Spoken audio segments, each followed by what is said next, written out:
First up is a new film called You're Cordially Invited, and this stars Reese Witherspoon and Will Ferrell, who are obviously two huge names. I also should note that they both have production companies and work in other aspects of the industry aside from just being on-camera talent. And so one of my biggest takeaways from this film is just because you have the power to get a film made does not necessarily mean you should get a film made. So the premise behind You're Cordially Invited is that there's a small wedding venue on like a private island, basically, and two weddings are booked accidentally at the same time. This is all in trailers. Will Ferrell is the father of the bride from one of the weddings, and Reese Witherspoon is the sister of the bride in the other wedding. And so it's like, oh, a zany story of how do they resolve this conflict?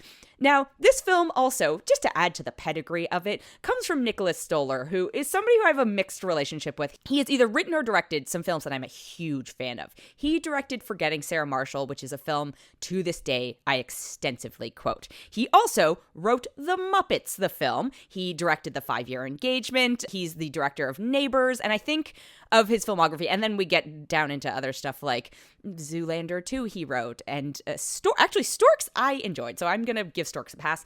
But, he wrote Dora and the City of Lost Gold, which I didn't actually see, so I can't speak to. But he is someone who has made films that I deeply appreciate and enjoy. And so I'm like, cool, you have all these people together. And yet my spidey sense was tingling, and it was correct. Because this film, from the get-go, just does not work. It starts out at an 11, and it has nowhere to go from there. So then it kind of dips down energy-wise.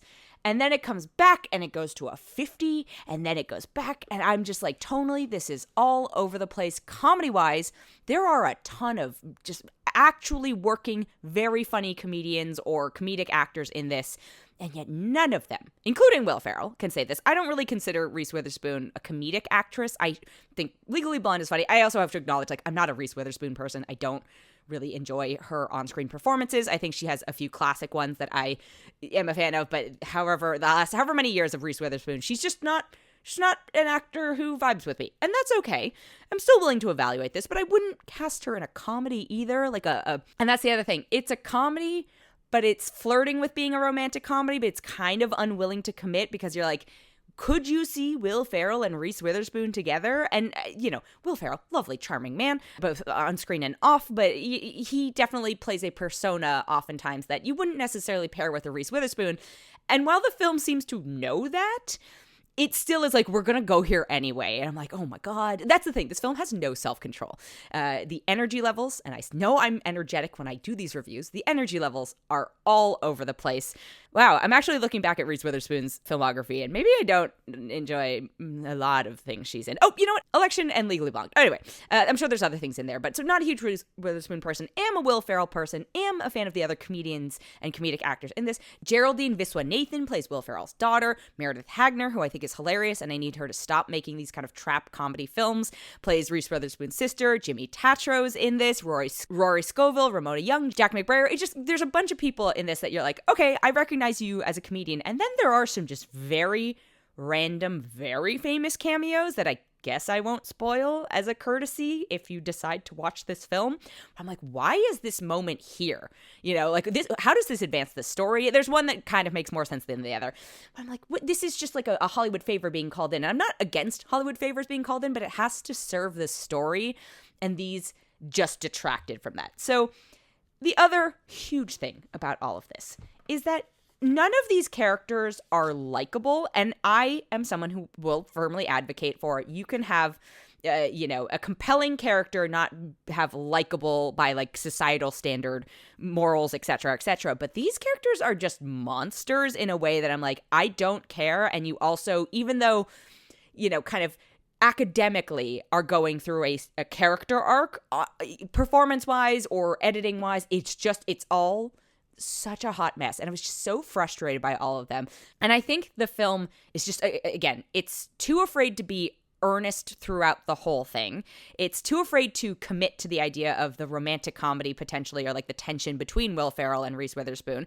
Will Ferrell has funny, but individuals have funny parts in it, but again, none of them can save this film as a whole. There's also, and I have no problem with swearing, but there's just so much swearing for the sake of it, and it's coming from characters who I think they're trying to make swear in order to, be like, oh, no, they're cool, or they're like not a sweetheart, Reese Witherspoon, and it just doesn't work with it coming out of her mouth. Like, she can't sell it, There's just I'm probably giving this film, honestly, more time than it deserves. My biggest takeaway was, who cares? They're all monsters. None of them deserve to have happiness or bliss or whatever it is. Like, I laughed at a few things, but they are, I think, esoteric things that they punctuated the film with that had nothing to do with, like, the core of the film. But I laughed because it's Will Ferrell, right? And he can pull it off. And I'm like, okay, fine. Or a few of the other supporting folks can pull it off. Should you watch this movie? No. No, you should not. I know that it is available in the comfort of your home. That is the only reason I will not give it. That's not the only reason. I'm willing to elevate its rating a tiny bit because of that. And it knew that we should not be maybe in a large theatrical experience, even though comedy is one of those things that, it is a good shared experience. Like, I went to a screening of an older film. Well, not that old, but, I went to a screening of Barb and Star, go to Vista Del Mar, and it was just so much fun to have everyone actually laughing along. I think this film knew that there would be so many awkward silences where they expected or wanted there to be laughter that they're like, let's just put it out at home and we'll go with that. Really just disappointing, especially given the caliber of people involved in it. And I'm like, let's not. We don't have to do this. It's okay to just not make the film. I am going to give this a 1.8 out of 5. The other thing I watched this week is the second season of the Netflix series The Recruit, and it stars Noah Centineo, who I think was totally fine and sweet into All the Boys I Loved before. I think that was a great role for him. So the premise behind The Recruit is that he is a lawyer who is recruited to the CIA, and I should also caveat, I have not seen the first season of The Recruit. However, there was one factor for season 2 that I was like, I'm going to see if I can jump in and we're going to see what happens. And that would be the addition of Teo Yoo, who I absolutely love. If you have not seen Past Lives, do yourself a favor. Just stop listening right now and go watch Past Lives. So Teo Yoo of Past Lives joined this season of The Recruit. It takes place partially in Korea. And I was like, okay, I'm willing to give this a chance. I do think I watched maybe the first few minutes of the first season or the first pilot of it, and I was like, no, this is not for me.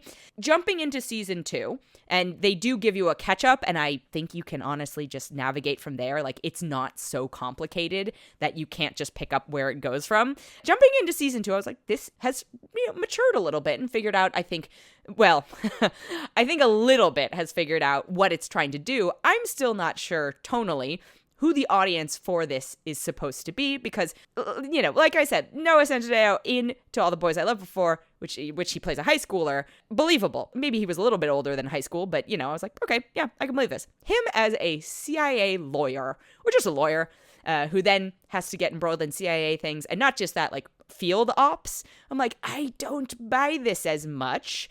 And so I think the addition of a mature character and grounded character like Teo Yoo, who plays a Korean government officer, I think was a very, very smart decision. Now, again, much like, but not, I don't want to compare them too much, but a little bit like You're Cordially Invited. Tonally, there are moments where this just breaks out, but at least it's like, oh, when it's an action sequence, there's just a different style to it, like the music changes and things like that. The comedy, it's I think it's trying to be more modern in its portrayal of governmental agencies and like the kind of clandestine spy stuff. And so, again, wow, I didn't realize there was going to be a theme going on here, but like a lot of swearing. And again, no problem with the swearing. In this case, it kind of makes sense because I was like, yeah, I honestly bet that that's how they talk to each other when they are stressed out in, high pressure situations. So cool. I'm okay. This makes sense and is motivated by the characters and the circumstances. This is how you do it right, I guess, or better.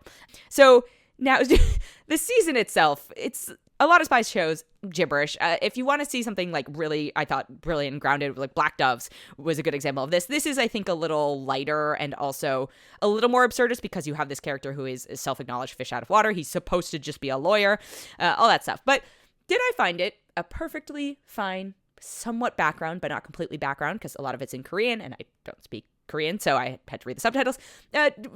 Did I turn it on and find myself at least entertained by this? Yeah, I did. Now, especially coming off of something like You're Cordially Invited. I was like, I need some sort of palate cleanser. And so, do you need to watch season 1 of The Recruit to get into this? No, I don't. I can't speak for it. But if you're just like, oh, I do like Teo Yoo, or I like the idea of, this being set in Korea, or because I also, and they acknowledge this in this show, the first season, the big bads is all Russian or something along those lines. I'm like, okay, we get it. We get it. I don't disagree. But can we get a little more creative in our media potentially? And I think this was attempting to do that. And also with the things that are, the kind of circumstances that they get into. So if there's a season 3, I am not opposed to watching it. So The Recruit season 2, you can either continue having watched from season 1, or you can just jump into season 2. I do think generally the consensus is the season 2 is much stronger, so I could absolutely see them getting a season 3.